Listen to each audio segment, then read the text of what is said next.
Hospital Policlínico La Rosaleda, centro de referencia de la sanidad privada en Galicia desde hace más de 5 décadas. La Rosaleda cuenta con el mejor y más completo cuadro médico. Actualmente está formado por casi un centenar de facultativos altamente cualificados que cubren prácticamente todas las especialidades médicas. Además, dispone de unidades específicas totalmente punteras, como la unidad del sueño, antitabaco, neurología cognitiva, neurofisiología. El hospital está dotado asimismo con la tecnología más avanzada, ofreciendo a sus pacientes las máximas prestaciones sanitarias con los más vanguardistas medios de diagnóstico, quirúrgicos y asistenciales. Más de 10.000 metros cuadrados a tu disposición, con unas instalaciones recientemente reformadas para una mayor confortabilidad, exclusividad y el mejor trato a sus pacientes. Y todo ello sin esperas y con una financiación adaptada a tus necesidades. Porque lo verdaderamente importante no puede esperar. Por ti, por los tuyos, Hospital Policlínico La Rosaleda.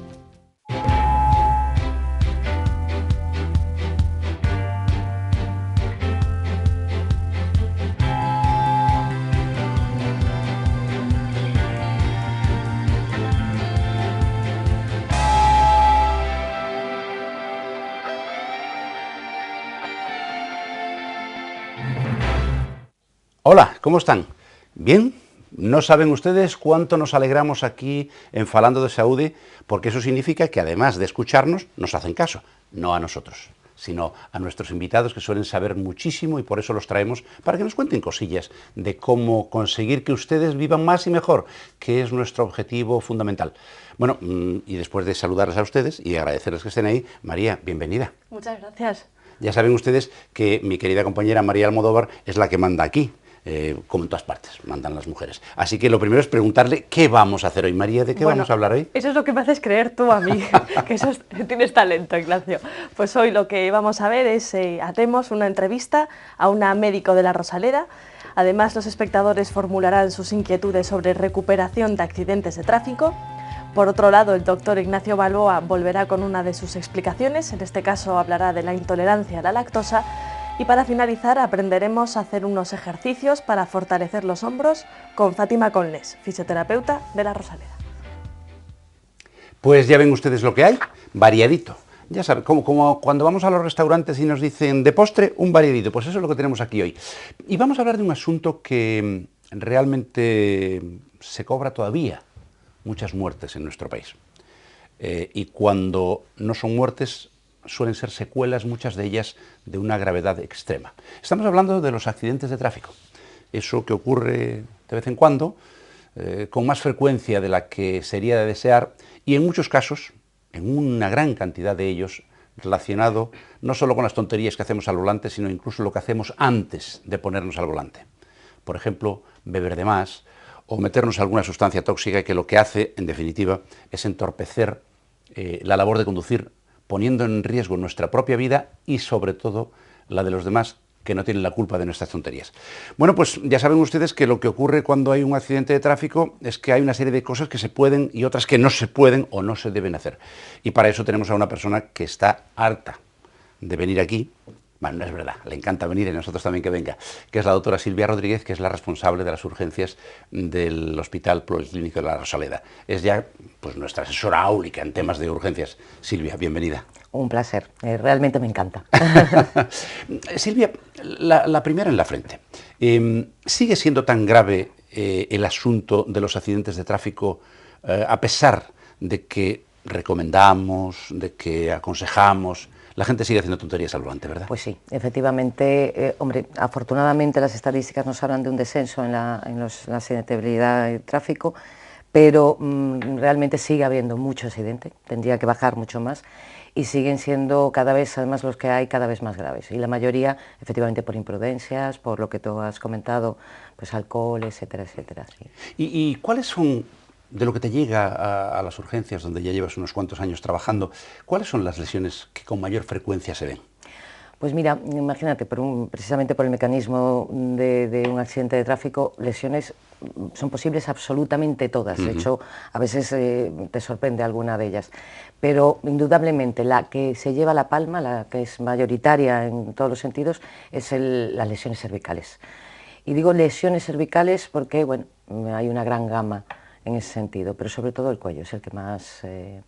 Claro, porque sobre todo en ocasiones escuchamos, bueno, esguince cervical, latigazo cervical, cervicalgia, es decir, parece que todos entendemos mucho esto, utilizamos así como quien no viene a cuento cualquiera de estas palabras y puede que las estemos empleando mal.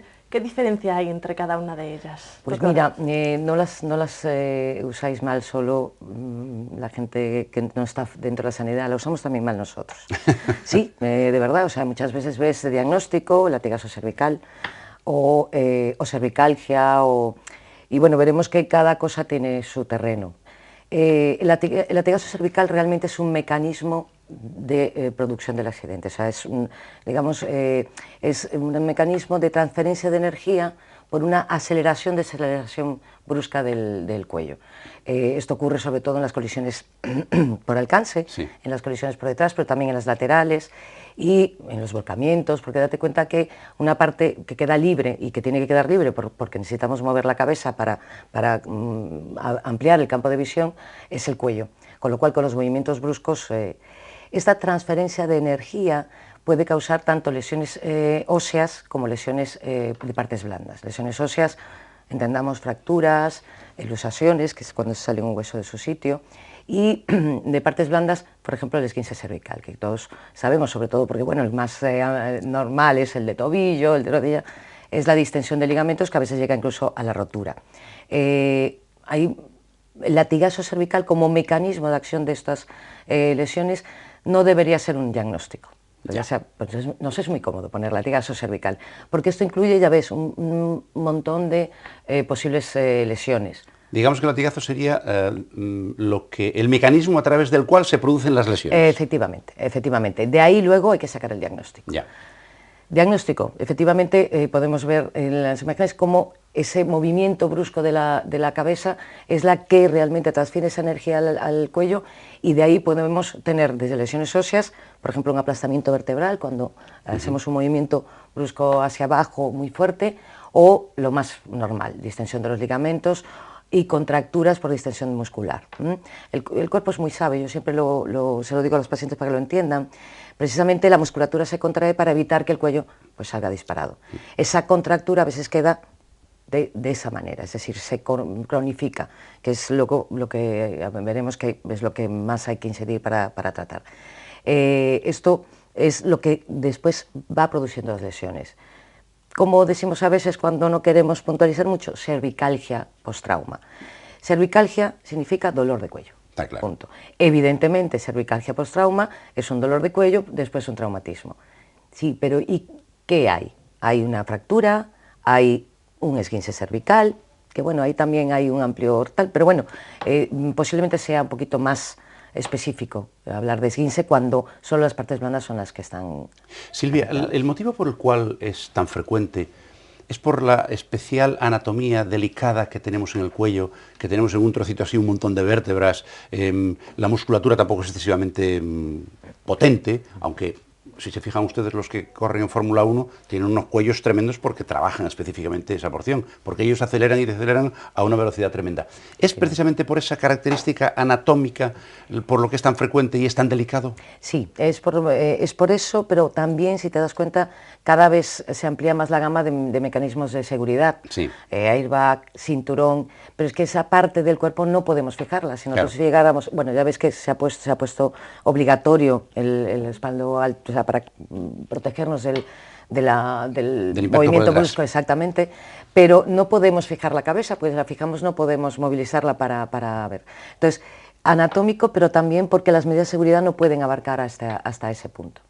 Sin embargo, el uso obligatorio ya de los airbags, sí lo que ha hecho ha sido impedir, porque el respaldo ya estaba, ya hacía mucho tiempo que estaba, pero ¿es de verdad tan útil el airbag para evitar precisamente la luxación hacia adelante? Sí, evidentemente, imagínate, bueno, ya no digamos en los que no llevan cinturón, con lo cual el airbag es muy peligroso, pero tú imagínate un impacto frontal de alta potencia, nos puede traer incluso el trasero hacia adelante, y esto nos protege de tanto del movimiento de la cabeza como de incluso impactos con las piezas del propio coche.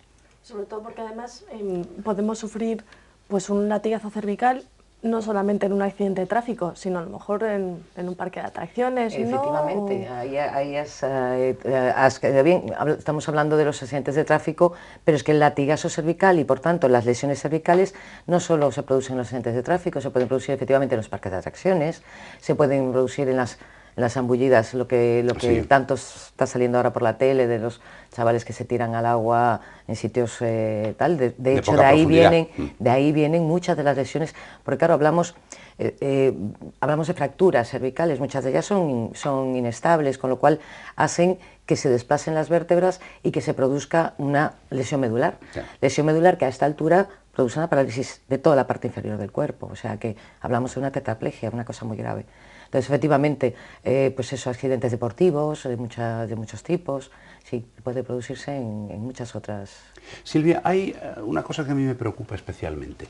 Todos tenemos la tendencia natural a la solidaridad cuando hay un accidente. Es decir, de repente vemos que alguien ha tenido un accidente de tráfico, que es lo más frecuente, o en una obra vemos que alguien se ha caído, y allá vamos con la mejor de las voluntades a intentar echar una mano.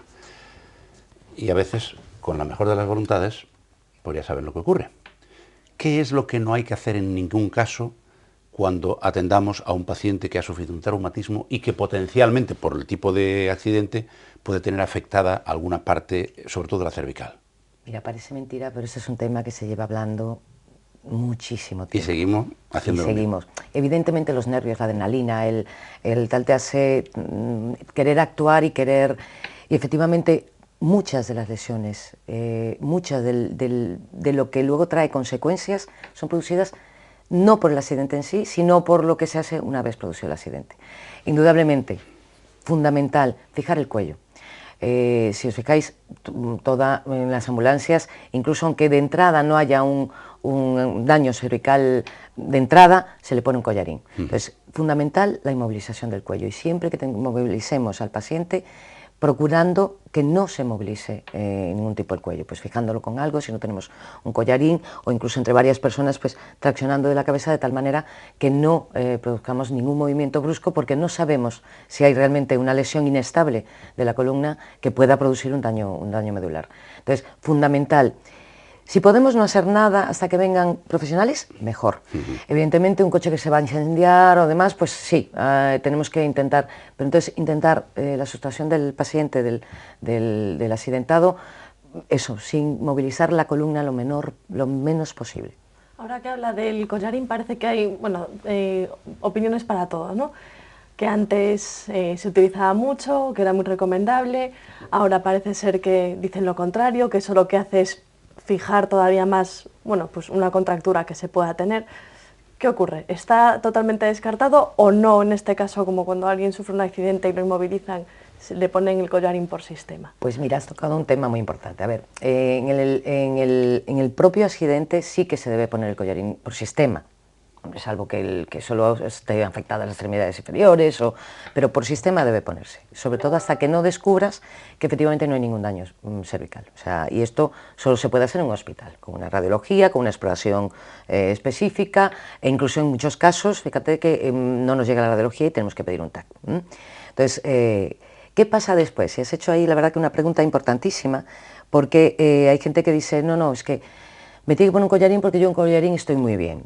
Evidentemente, el collarín da calor, que es algo que recomendamos, y da sensación de estabilidad, tal. ¿Qué pasa? Que ayuda a que la musculatura de alguna manera se atrofie.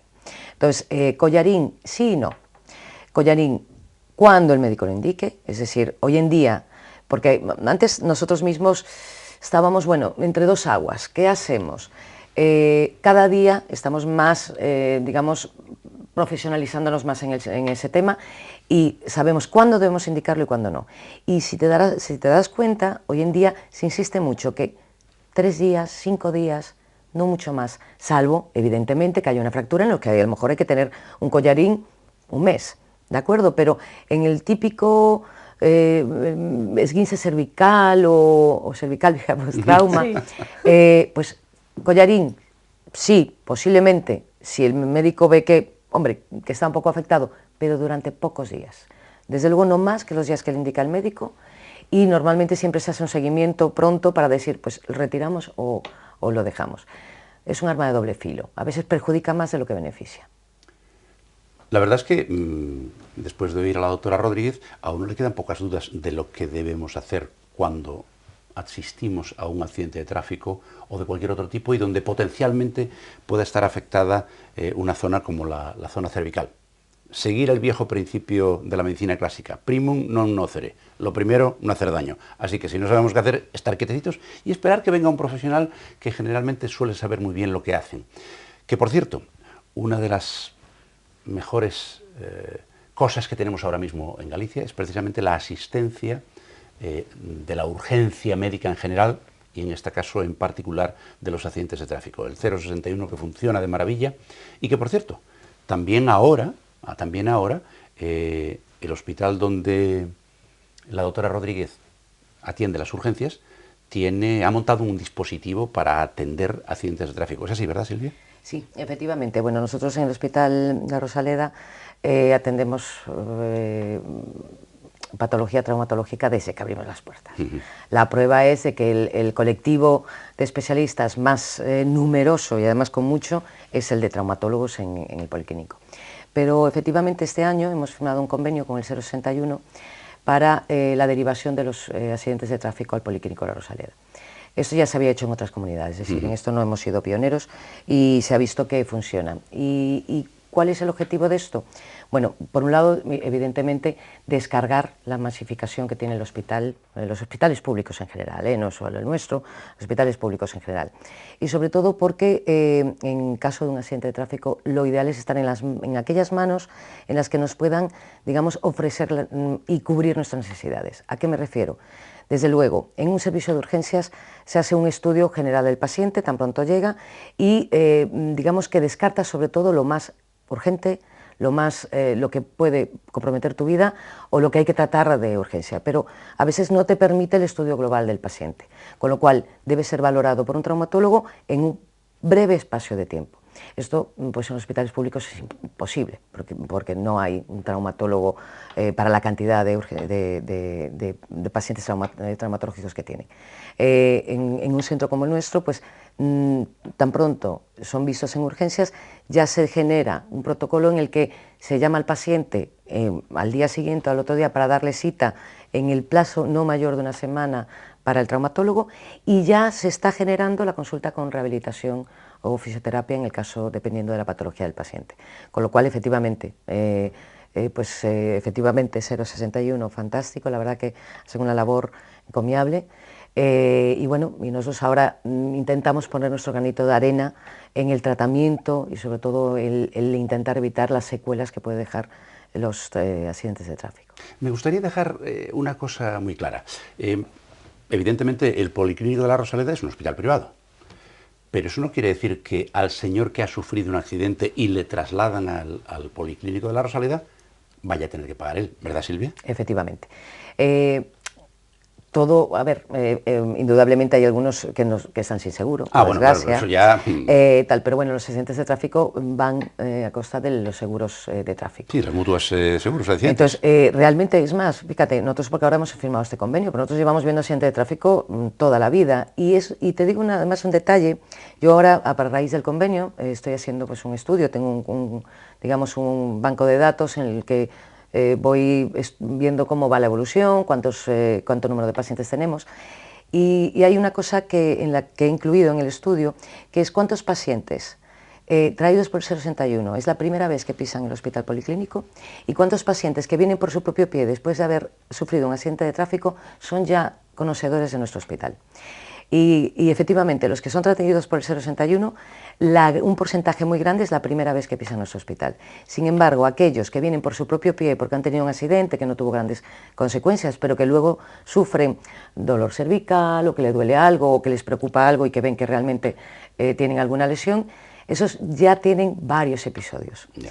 Hombre, a nosotros eso nos alegra y la verdad que eso significa que la gente ha quedado contenta. Tú no vuelves a un sitio Claro. si no te ha gustado. Y bueno, clarísimo. yo creo que en ese sentido, porque nosotros siempre hemos visto accidentes de tráfico, pero no directamente es decir, aquellos pacientes que habían sufrido un accidente que no son derivados por la ambulancia y que venían a nosotros y efectivamente es el seguro en muchos casos que los mandaba.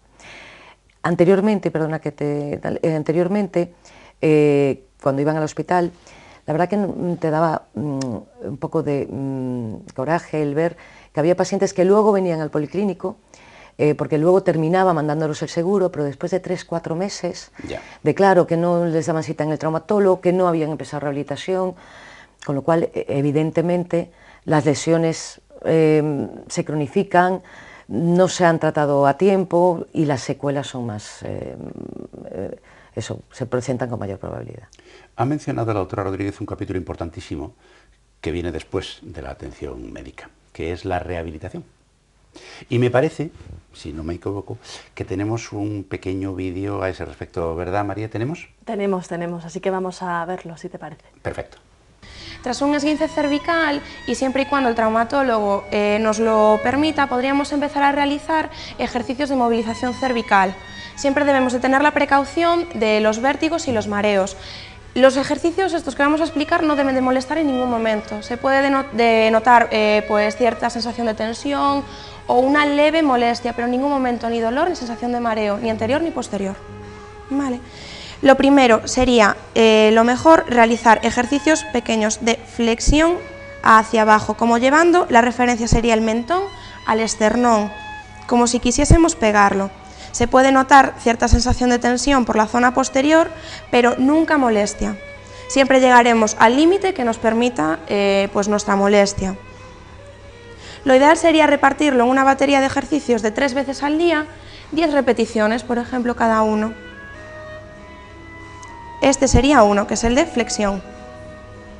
Ahora vamos a realizar el de extensión, que normalmente tras un esguince cervical es donde pueden aparecer más molestias porque precisamente se repite el gesto lesional propiamente del accidente. Siempre y cuando, ya repito, no se provoquen mareos ni sensación de dolor. Sería como levantar la vista, siempre acompañamos con la mirada el ejercicio. Atrás, eso es, otra vez.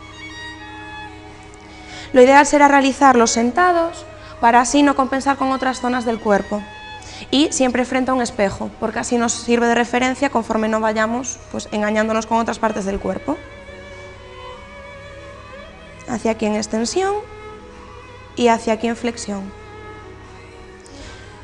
Otros matices de movimiento que podemos utilizar en la región cervical son las rotaciones. Siempre el movimiento ha de ser corto, porque en la columna cervical el movimiento puro siempre es muy corto.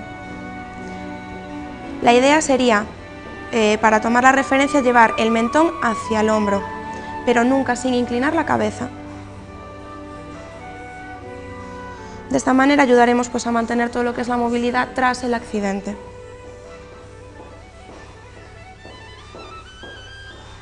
Y por último, y el último movimiento aislado que tenemos en la columna cervical serían las inclinaciones laterales. Y esto sería al contrario, llevar la oreja hacia el hombro, inclinando, de esta manera.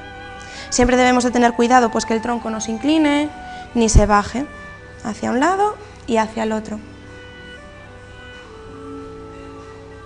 Debemos de mantener siempre la barbilla en la misma perpendicular y, ya repito, siempre es preferible un movimiento corto y sin dolor y bien realizado.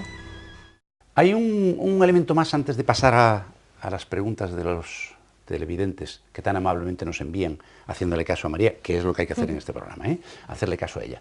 Pues antes de pasar a esa pequeña sección, me gustaría hacerle una pregunta a la doctora Rodríguez, y es, hemos tenido un accidente, pero la verdad es que nos encontramos bien, salimos del coche, no pasa nada, y decimos, mira, ni me acerco al hospital. ¿Eso está bien hecho, Silvia?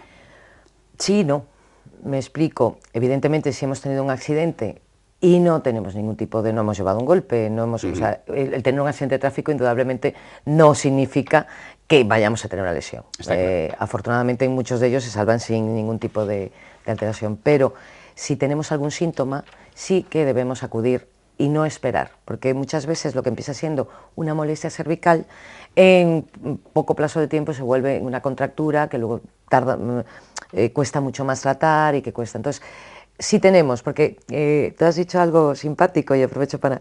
Hay gente que viene al hospital y dice, he tenido un accidente de tráfico, vale, ¿y qué te duele? No, no me duele nada, pero vengo para... Claro, tampoco, me explico. Efectivamente, ¿por dónde empezamos? ¿Qué tal? ¿Pero te has golpeado en algún sitio? No, pero no.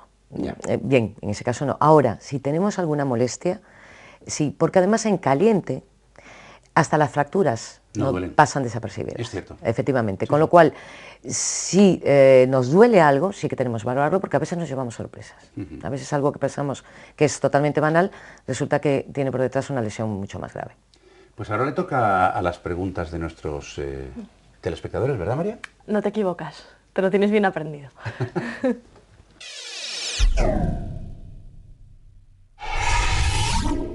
Les recuerdo una semana más que pueden enviarnos sus preguntas a través del correo electrónico, enviándonos su pregunta a falandodesaúde@correotv.es o siguiéndonos a través de las redes sociales como son Facebook y Twitter.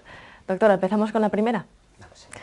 Pepe de Santiago dice, doctor, hace años sufrí un pequeño accidente de tráfico. Soy autónomo, así que las bajas ya saben que apenas existen para nosotros. Ahora noto que no me curé bien. ¿Influye mucho en no hacer rehabilitación el tiempo suficiente a la hora de sufrir secuelas?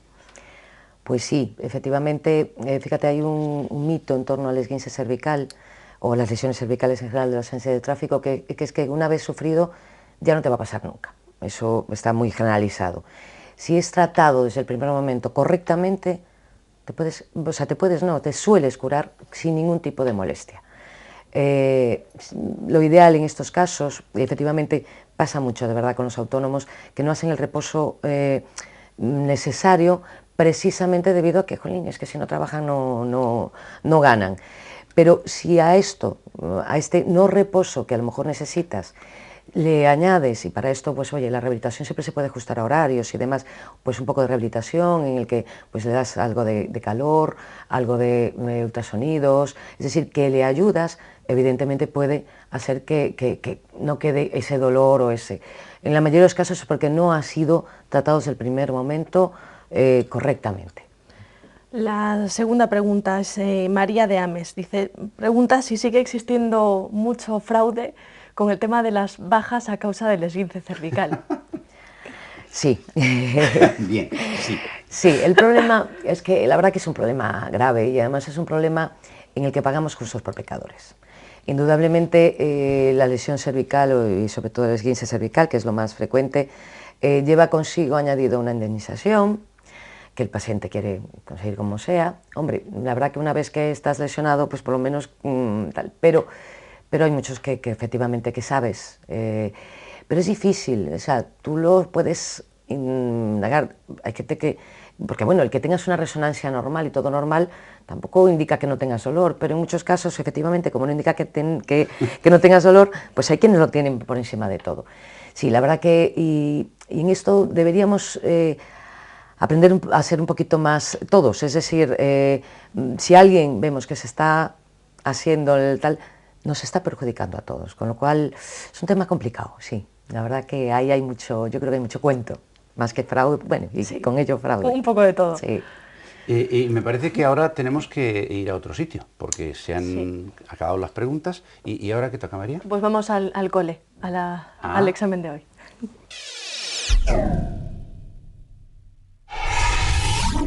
Hoy no te voy a preguntar por una palabra en concreto, ¿no? Más bien es un sintagma, ¿no? Intolerancia a la lactosa. Ah, bueno. Pues es muy sencillito, si quién no lo sabe. La intolerancia a la lactosa. Vamos a empezar por el principio. ¿Qué es la lactosa? La lactosa es un azúcar que lleva la leche. Y cuando nosotros comemos, hay toda una serie de sustancias químicas en el interior de nuestro cuerpo que fabricamos nosotros que se dedican a digerir. ¿Qué es digerir? Pues destrozar, convertir en paquetes pequeñitos para que nuestro intestino lo pueda absorber. Bueno, pues hay una sustancia química que nuestro intestino produce que se llama la lactasa. ¿Y a qué se dedica? Pues a romper en trocitos más pequeños ese azúcar que trae la leche y que se llama lactosa. ¿Qué ocurre? Pues que hay ocasiones en que nuestro intestino no produce la cantidad suficiente de lactasa como para digerir bien la leche. ¿Y qué pasa entonces? Pues ya saben ustedes, uno se siente pues con la tripa hinchada, molestias en el estómago, a veces náuseas, flatulencia, gases, en fin, intolerancia a la lactosa. Es curiosa esta intolerancia porque no presenta la misma frecuencia este trastorno, porque es un trastorno más que una enfermedad. Puede llegar a ser una enfermedad si no la tratamos o si no evitamos lo que la provoca, pero en general es un trastorno, una molestia más que otra cosa. Pues que aquí en Europa lo sufrimos en mucha menor cuantía que, por ejemplo, en África, la gente de raza africana o la raza asiática. Y los indios originarios de los Estados Unidos, es decir, los que de verdad eran indios. Pues, ¿por qué? Probablemente por razones genéticas, ellos tienen esa deficiencia de lactasa en mucha mayor frecuencia. De hecho, en Estados Unidos hasta el 30% de la población presenta este trastorno. Y mucho más frecuente todavía en la gente que es originaria, no los que han sido importados, por decirlo de alguna manera. Bueno, ¿y cómo se trata esto? Pues muy fácil, no tomando leche o tomando otro tipo de leches. Por ejemplo, la leche de cabra no produce tanta intolerancia, pero sobre todo y fundamentalmente lo que hay que hacer es previamente un diagnóstico. No vayamos a pensar que es la leche y luego resulta que sea otra cosa. Bueno, pues hay que ir al médico y el médico nos va a hacer una serie de pruebas. Una de ellas, por ejemplo, muy sencillita. Nos toma una muestra del aliento y nos dice cómo está la cosa. Otra de ellas puede ser hacer un estudio un poco más delicado. Incluso hay que a veces distinguirla de otros trastornos intestinales que pueden acabar provocando intolerancia o los síntomas de la intolerancia, por ejemplo, infecciones intestinales o algún tipo de otra enfermedad autoinmune que son menos frecuentes. Por tanto, aquellos que presentan intolerancia a la lactosa tienen dos opciones. La primera, una vez diagnosticada, es no tomar leche o tomar otro tipo de leches o, alternativamente, tomar derivados lácteos. Por ejemplo, el yogur. El yogur es mucho menos intolerado que la leche fresca. Y, por supuesto, siempre queda el recurso de utilizar las leches, digamos, vegetales, las naturales. ¿Y todo esto por qué ocurre? Pues miren ustedes, porque nosotros nos han hecho, como nos han hecho, para que durante un tiempo de nuestra vida, nuestro intestino, que se alimenta prácticamente, básicamente, de la leche materna, la tolere bien. Pero después de pasado ese tiempo no nos hace falta. Pero como seguimos bebiendo leche, a veces, pues no la toleramos. Ya está. Aprendido. Tomo nota, ¿eh? Ah. Tomo nota. Que esta era una duda que tenía, ¿eh? ¿Y ahora qué nos toca? Pues vamos a aprender a fortalecer los hombros con el equipo de fisioterapia de La Rosaleda. Vamos allá.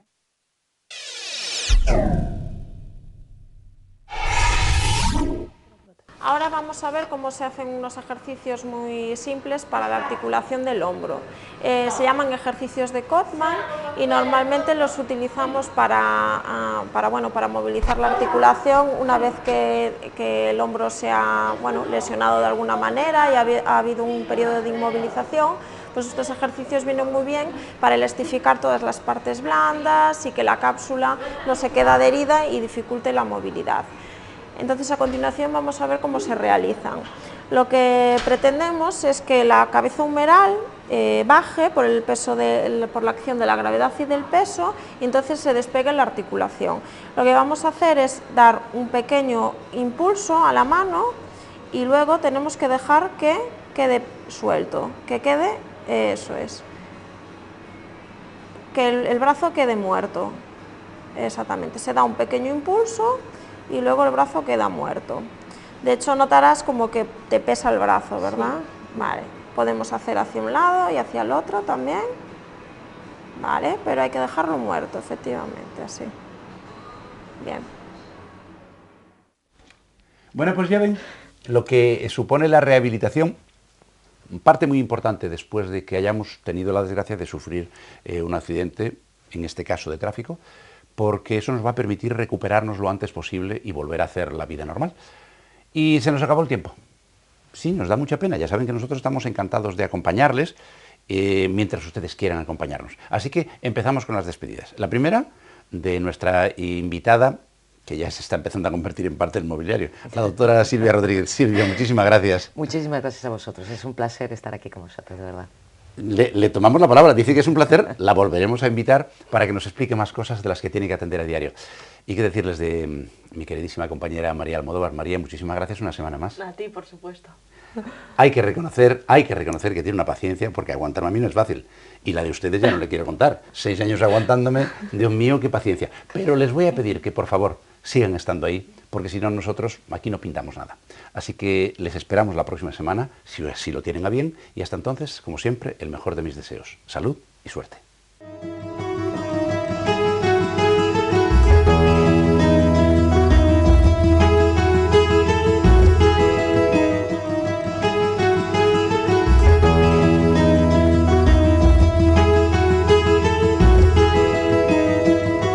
Centros Médicos La Rosaleda han patrocinado este programa.